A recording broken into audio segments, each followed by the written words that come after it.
नमस्कार, मैं रुचि और आप देख रहे हैं बातें यूपी की। मैं हाजिर हूँ उत्तर प्रदेश की 10 बड़ी खबरों के साथ। लखनऊ में मुख्यमंत्री योगी आदित्यनाथ ने आवास एवं शहरी नियोजन विभाग की समीक्षा बैठक की।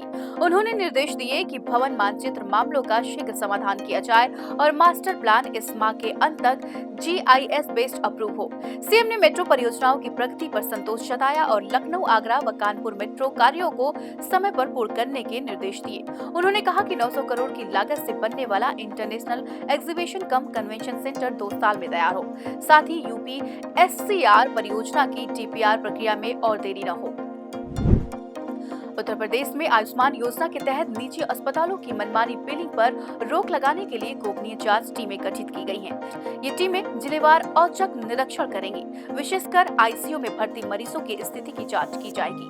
अनावश्यक ICU भर्ती या फर्जी दवाएं देने की पुष्टि होने पर अस्पताल की संबद्धता समाप्त कर उसका लाइसेंस रद्द कर दिया जाएगा। इस योजना से प्रदेश के 8 करोड़ से अधिक लोग लाभान्वित हैं। बीते महीनों में 410 अस्पतालों की संबद्धता पहले ही रद्द की जा चुकी है। अब बिल भुगतान टीम की जांच रिपोर्ट के आधार पर ही किया जाएगा।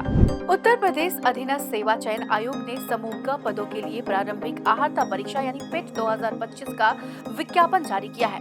ऑनलाइन आवेदन 14 मई से 17 जून तक होंगे, जबकि संशोधन 24 जून तक किया जा सकेगा। परीक्षा सितंबर-अक्टूबर में संभावित है और 3 वर्षों तक वैध होगी। परीक्षा 100 अंकों की होगी, जिसमें नकारात्मक अंकन भी लागू रहेगा। हाई स्कूल पास 18 से 40 वर्ष के अभ्यर्थी आवेदन कर सकते हैं। सामान्य OBC वर्ग के लिए शुल्क 185, SC/ST के लिए 95 और दिव्यांगों के लिए 25 रुपए निर्धारित किया गया है। पाठ्यक्रम में इतिहास, संविधान, विज्ञान, गणित और समसामयिकी शामिल है। प्रदेश के मुख्यमंत्री राज्य कर विभाग की समीक्षा बैठक में टैक्स चोरी को राष्ट्रीय क्षति बताते हुए इसके खिलाफ कठोरतम कार्रवाई के निर्देश दिए। उन्होंने ईमानदार करदाताओं को सुविधा देने और कर प्रणाली में पारदर्शिता व तकनीकी दक्षता बढ़ाने पर जोर दिया। वित्तीय वर्ष 2024-25 में 1.14 लाख करोड़ टैक्स संग्रह हुआ, जबकि 2025-26 के लिए लक्ष्य 1.75 लाख करोड़ है। कुछ जोनों ने अप्रैल में 60% से अधिक लक्ष्य प्राप्त किया, जबकि कई क्षेत्रों में सुधार के निर्देश दिए गए। सीएम ने तकनीक AI और डाटा एनालिटिक्स के उपयोग से कर संग्रह बढ़ाने को भी कहा। देश में इलेक्ट्रिक वाहनों की बढ़ती मांग के बीच उत्तर प्रदेश EV खरीद में शीर्ष पर पहुंच गया है। वित्तीय वर्ष 2014-15 से 2024-25 तक के आंकड़ों के अनुसार देश भर में कुल 58.82 लाख इलेक्ट्रिक वाहन पंजीकृत हुए, जिसमें से अकेले यूपी में 11.66 लाख रजिस्ट्रेशन हुए।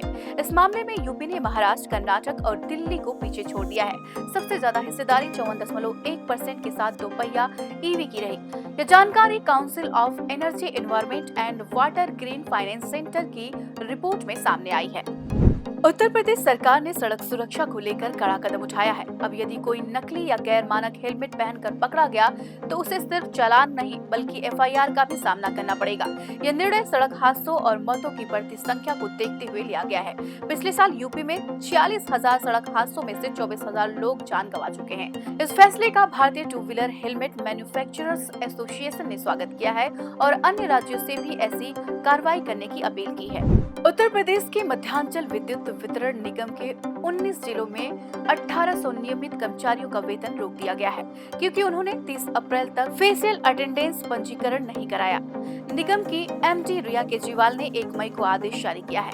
पंजीकरण न करने वाले कर्मचारियों में जूनियर इंजीनियर और उप केंद्र के तकनीकी कर्मचारी प्रमुख हैं। हालांकि संविदा कर्मियों का वेतन रोका नहीं गया, लेकिन मई में पंजीकरण न करने पर उन्हें जून में वेतन नहीं मिलेगा। गोमती नगर सर्किल में कुछ उप केंद्रों पर संविदा कर्मियों का पंजीकरण एजेंसी की लापरवाही से नहीं हो पाया। उत्तर प्रदेश में आउटसोर्सिंग कर्मचारियों के लिए राहत की खबर है। राज्य सरकार ने आउटसोर्स सेवा निगम के गठन का निर्णय लिया है, जो कर्मचारियों की भर्ती और वेतन भुगतान की जिम्मेदारी संभालेगा। इससे एजेंसियों द्वारा उत्पीड़न कम होगा और कर्मचारियों को बेहतर सेवा लाभ मिलेगा।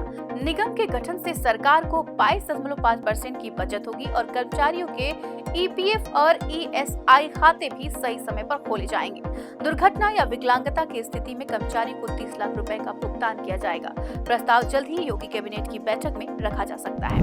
उत्तर प्रदेश में पहली बार मंकी पॉक्स का मामला सामने आया है। दुबई से लौटे देवरिया निवासी 35 वर्षीय युवक को संक्रमण की पुष्टि के बाद BRD मेडिकल कॉलेज गोरखपुर में भर्ती कराया गया है।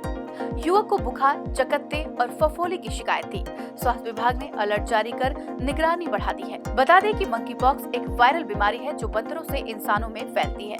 इसके लक्षण में बुखार, शरीर पर चकत्ते होते हैं। इसके लिए मुख्य रूप से मंकी पॉक्स वायरस जिम्मेदार है। संभल में विवादित बयानों को लेकर चर्चा में रहे सीओ अनूप चौधरी का तबादला चंदौसी सर्किल कर दिया गया है। उनकी जगह एएसपी आलोक कुमार को संभल का नया सीओ बनाया गया है। होली और जुमा को लेकर दिए गए बयान पर मिली क्लीन चिट को डीजीपी ने निरस्त कर दोबारा जांच के आदेश दिए हैं। शिकायतकर्ता अमिताभ ठाकुर की आपत्ति पर यह निर्णय हुआ। पुलिस विभाग में अन्य फेरबदल भी किए गए हैं, जिसमें डॉक्टर प्रदीप कुमार सिंह को ट्रैफिक सीओ बनाया गया है, जबकि संतोष कुमार सिंह को लाइन हाजिर कर डायल 112 की जिम्मेदारी दी गई है। तो ये थी दिन भर की 10 बड़ी खबरें। ऐसी ही और खबरों को देखने के लिए देखते रहें और करते रहें बातें यूपी की।